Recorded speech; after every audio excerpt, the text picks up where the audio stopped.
Bantah kunjungi pabrik sabu di Taiwan. Teddy Minasa itu sarang mafia. Pasti saya pulang tinggal nama. Secara logika, apakah mungkin seorang polisi dari negara lain, Indonesia, mengunjungi pabrik sabu di Taiwan, di mana tempat tersebut merupakan sarang mafia? Pasti saya pulang tinggal nama dan jasad saya dibuang ke laut oleh mafia tersebut, yang mulia. Karena praktik mafia narkotika di berbagai negara manapun sangatlah kejam dan intoleran dan sangat tertutup bagi siapapun. Kok bisa dikunjungi? Suatu berita acara pemeriksaan polisi yang dasarnya adalah hanya screenshot chatting WA, bukan digital forensik secara utuh yang ditujukan kepada saksi fakta. Menurut ahli dari Kementerian Kominfo tersebut, BAP seperti itu tidak sah, bukti seperti itu tidak sah. Artinya seluruh BAP saksi fakta dalam perkara ini tidak sah. Itu dalil kita.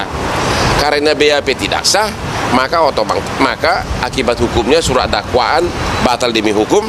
Ulangi bahwa saya sejak awal didampingi oleh penasihat hukum Bapak Hendrio Sodiningrat, yang kemudian diganti dengan Bapak Hotman Paris Hutapea dan Partners.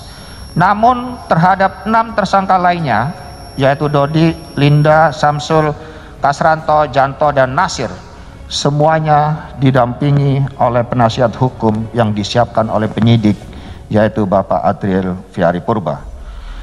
Dan menjelang masa persidangan, tersangka Janto, Parluhutan Situmorang, dan M. Nasir mencabut kuasa hukum Adriel Fiari Purba karena sesuatu hal, yaitu tidak sesuai dengan hati nurani dari kedua tersangka ini.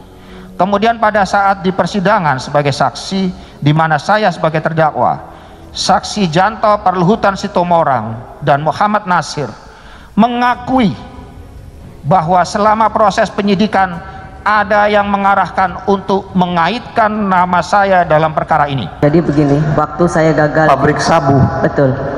Jadi waktu saya gagal di Laut Cina, itu saya udah minta maaf.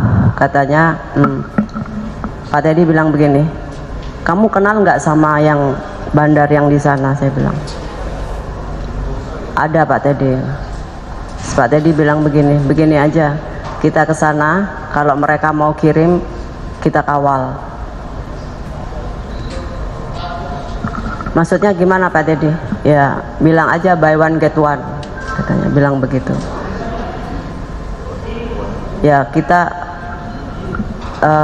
saya kasih telepon dulu ke sana, saya tanya dulu katanya. Jadi kalau misalkan contoh mereka mau Mr. X misalkan mau kirim ke Indonesia 1 ton, jadi 1 ton kita lewat, 1 ton kita tangkap gitu. Tapi Pak Teddy-nya nggak mau. Jadi kalau 1 ton kirim ke sini, Pak Teddy-nya minta fee 100 miliar.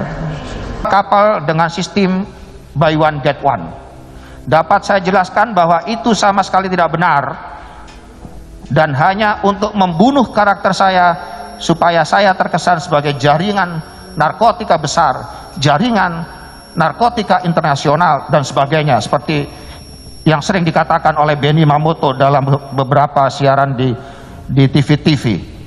Benny Mamoto tidak memiliki dasar yang akurat, tetapi mulutnya sembarangan ngomong seperti itu. Logikanya adalah bahwa kegiatan kedinasan yang saya lakukan beserta seluruh tim dan anak buah kapal adalah hal yang resmi berdasarkan surat perintah tugas dari Kapolri, dan sudah ada penetapan penyitaan serta ada dalam berkas perkara, yang mulia. Mantan Kapolda Sumatera Barat Irjen Teddy Minasa membantah tuduhan soal dirinya pernah mengunjungi pabrik sabu di Taiwan bersama Linda Pujastuti alias Anita Cepu. Teddy mengatakan tidaklah mungkin seorang polisi dari suatu negara bisa mengunjungi pabrik sabu yang ada di negara lain. Secara logika, apakah mungkin seorang polisi dari negara lain Indonesia mengunjungi pabrik sabu di Taiwan, di mana tempat tersebut merupakan seorang mafia, sarang mafia, ungkap Teddy saat membacakan pledoi di Pengadilan Negeri Jakarta Barat Kamis 13 April 2023, dikutip dari YouTube Kompas TV. Menurut Teddy, dirinya pasti akan pulang tinggal nama apabila ia memang benar mengunjungi pabrik atau sabu di Taiwan.